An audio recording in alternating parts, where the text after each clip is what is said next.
Breakfast is served at the Yams Diner. Walk with me. Good morning, good morning. I know you must be hungry. And if you are, then you're at the perfect place. The name of the channel might be Yam's Kitchen, but today we're Yam's Diner and we're serving up a world-class diner kind of breakfast. It'll be both delicious and nutritious because we're gonna have the protein, we're gonna have the carbs, and we're gonna have the vegetables. And we start with what I think will be the star of the show, the potatoes. As you can see, I've been cutting them down into smaller cubes. Boiling them briefly is gonna give you that super soft center, but then when they hit that pan, the outside is gonna be real crispy. We have transferred our potats to a pot filled with cold water. Bring it to a boil, salt the water, let it boil for 5 minutes. We'll come back to it at that point. Now, what we do next is we cut down our mushrooms in preparation of sauteing them. And while there will be other vegetables along with the mushrooms, we have to saute these separately. You will see why in just a moment. Here we have our preheated pan that's completely naked with no oil, and we go in with the mushrooms.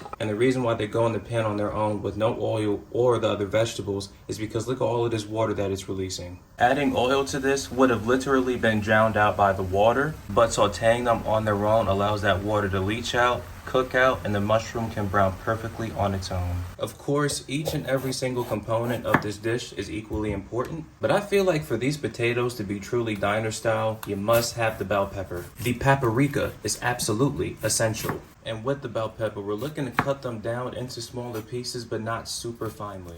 We want them to be somewhat comparable in size to the potatoes. And look, after releasing a swimming pool's amount of water, our mushrooms have cooked down and browned beautifully. But to finish, we give them a little bit of black pepper and just a pinch of salt.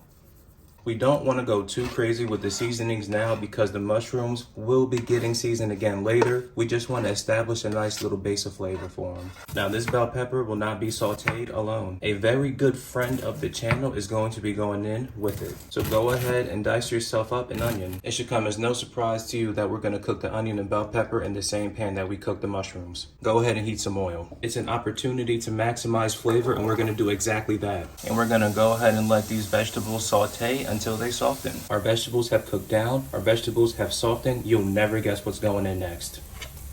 Garlic. You let it saute until it starts smelling like garlic. I don't know what else to say. The best and easiest way to know when your garlic has sauteed is when your kitchen starts to smell incredible. With that being said, our mushrooms are being added back to the party so it can cook in with the other vegetables. You just want to incorporate everything just so that those flavors get to know each other. Even though we seasoned the mushrooms earlier, none of these other vegetables have been seasoned yet. Go in with black pepper, salt, and you'd be crazy to think that there's not going to be at least a little bit of spice. Add that chili flake. Mix it in over some heat and let those seasonings cook in. You see all of these streaks and stuff in the pan? That's what we call pre-established flavor. And we're going to keep building on that. Heat up more oil. And we just add those parboiled potatoes to the pan. And you want to get them into as even of a layer as possible. If you want to successfully make these crispy potatoes, you must exercise patience. Get those potatoes in an even layer and do not touch them. If you touch them too much, they're not going to get a crust on them and they're not going to become crispy. And doesn't that defeat the purpose of what we're trying to do? Don't mind me, I'm just slapping my meat on the cutting board. To me, a breakfast like this is not complete without some sort of meat. My choice of meat today will be chicken sausage that I'm going to attempt to score. Nothing crazy, just kind of an X pattern. So, some time has passed. You probably couldn't tell because these potatoes are taking forever to get some damn color. Remember when I said you're going to need extreme patience? You're probably going to need more than that because, man, these things take forever. A really good way to pass time while those potatoes cook is to cook your sausage. We're just looking to get a nice sear, nothing crazy. Finally, after what has been centuries, we are almost at the mountaintop. See, potats are looking good and they're looking crispy, but we add some seasonings and they'll be done. I tried one and they're in bad need of salt, so go ahead and add some. Pepper, that's mandatory. Little bit of garlic powder, cause you know I gotta have it. There's already chili flake in the vegetables, so why not add some cayenne here? And some sweet paprika that ties it all together. And we add a knob of butter for that richness. Let all of these seasonings cook in and your potatoes will be done. The potatoes are done. The sausage is done. The last thing we need to do is fry up these eggs. Some oil goes in the pan and you just crack in the egg.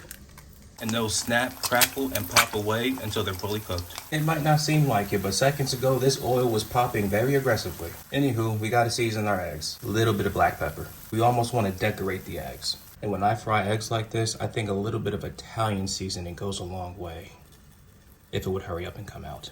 I've waited so long to get to this moment. Let's plate. Crispy potatoes go first. And we just drape those vegetables across the top, just like this. I'm thinking maybe the sausage can go right here. And what's breakfast without some eggs? This is what I would like to call a beautifully loaded plate. Enjoy.